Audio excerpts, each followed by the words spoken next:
So,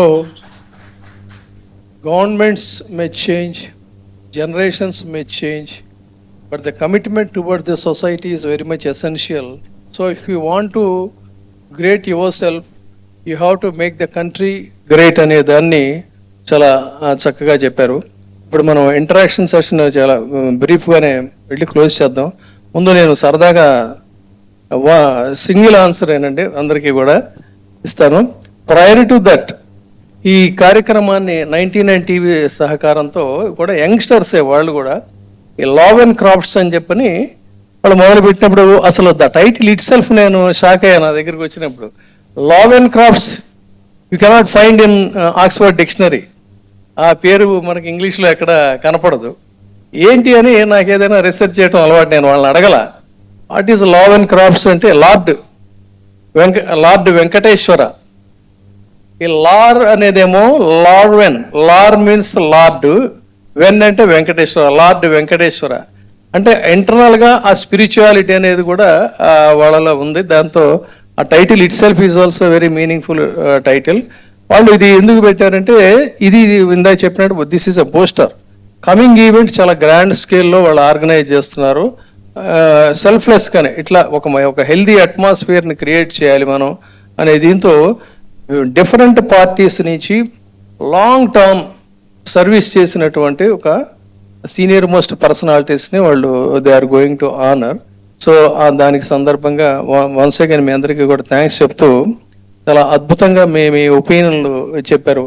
ఒకవైపు దేశంలో యువత గర్జనతో ప్రభుత్వాలను గడగాడిలా ఆడించినటువంటి నేపథ్యంలో అయితే ఇక్కడ ఇదే the essence of the speakers ఏంటంటే ఎస్ జెన్జీ అంటే ఆ యూత్ ఇన్స్పిరేషన్ అవసరమే, కానీ అట్ ద సేమ్ టైం వాళ్ళకు ఒక మార్గదర్శకత్వం, సీనియర్స్ లీడర్స్ కూడా మార్గదర్శకత్వం అవసరం. మనం మహాభారతం రామాయణం తీసుకుంటే భారతంలో unless and until Dronacharya is there, unless and until Bhishmacharya is there, unless and until Krishna, lord Krishna is there, they cannot become a warriors.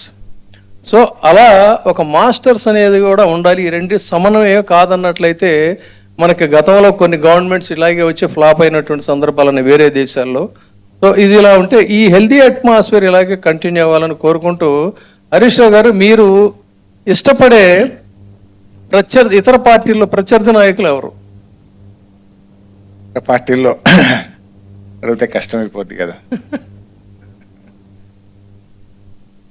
యాక్చువల్గా అంటే కొన్ని సందర్భాల్లో కొంతమంది నాయకుల పనితీరు డెఫినెట్ గా ఇష్టపడుతూ ఉంటాం మనం. అంటే అసెంబ్లీలో చూస్తే రోషయ్య గారి పర్ఫార్మెన్స్ అద్భుతంగా నచ్చేది, రాజశేఖర రెడ్డి గారిని చూస్తే టైం మెయింటెనెన్స్ బాగా నచ్చేది. ఇట్లా ఒక్కొక్క లీడర్ ఒక్కొక్క రకంగా. చంద్రబాబు నాయుడు గారు చూస్తే ఆయన హార్డ్ వర్క్, ఆయన 16 గంటలు పనిచేసే విధానం నచ్చేది. ఇలా కొంతమంది నాయకుల్లో కొన్ని విషయాలు మనకు నచ్చుతూ ఉంటాయి. ఇప్పుడు సుజనా చౌదరి గారు మీరంతానేమో ఒక సిల్వర్ స్పూన్తో పుట్టారు, ఒక డీసెంట్ దీంట్లో ఇదవుతా ఉన్నారు. సరే, హరీష్ రావు గారు మాస్ లీడరు, మీరు ఒక శాసనసభ్యులుగా ఈ కామన్ పబ్లిక్ వాళ్ళు వీళ్ళు తోసుకొని రాసుకొని వస్తూ ఉంటే కొన్ని సినిమాల్లో అన్నట్టు ఇదవుతారు. మీకు అలా ఇబ్బంది కలిగించిన పరిస్థితులు ఏమైనా ఉన్నాయా? లేదు you are comfortable with the masses? అంటే నేను పొలైట్గా ఇన్స్టిట్యూషనలైజ్ చేశానండి. ఎమ్మెల్యే వచ్చినాక దాకే హరీష్ రావు గారితో కూడా షేర్ చేశాను. షాల్ బ్యాన్ చేశాను, బొకేస్ బ్యాన్ చేశా, షేక్ హ్యాండ్స్ బ్యాన్ చేశా.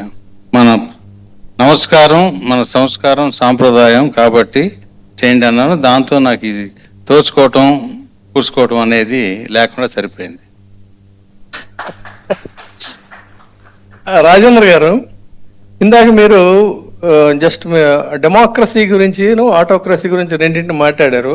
But when under the guise of democracy the autocracy curb the freedom of democracy, then what is the remedy? ఒక్కసారి మళ్ళీ కెన్ యూ రిపీట్? మీరు డెమోక్రసీని డిఫైన్ చేశారు, ఆటోక్రసీని డిఫైన్ చేశారు.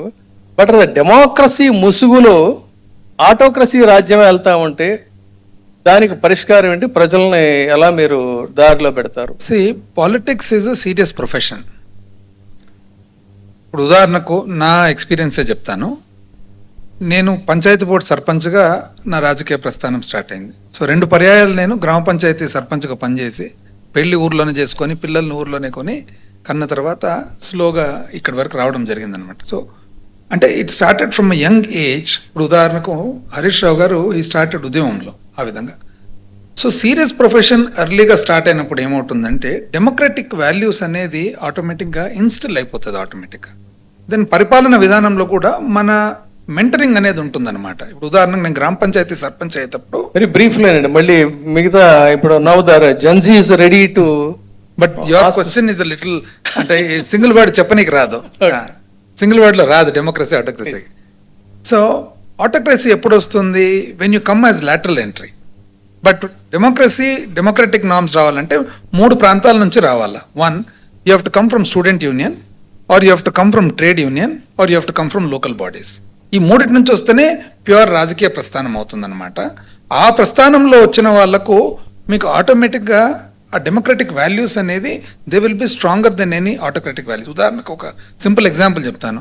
గ్రామ పంచాయతీ సర్పంచ్ నేనైనప్పుడు మా ఫాదర్ వాజ్ ఆల్సో సర్పంచ్ అనమాట.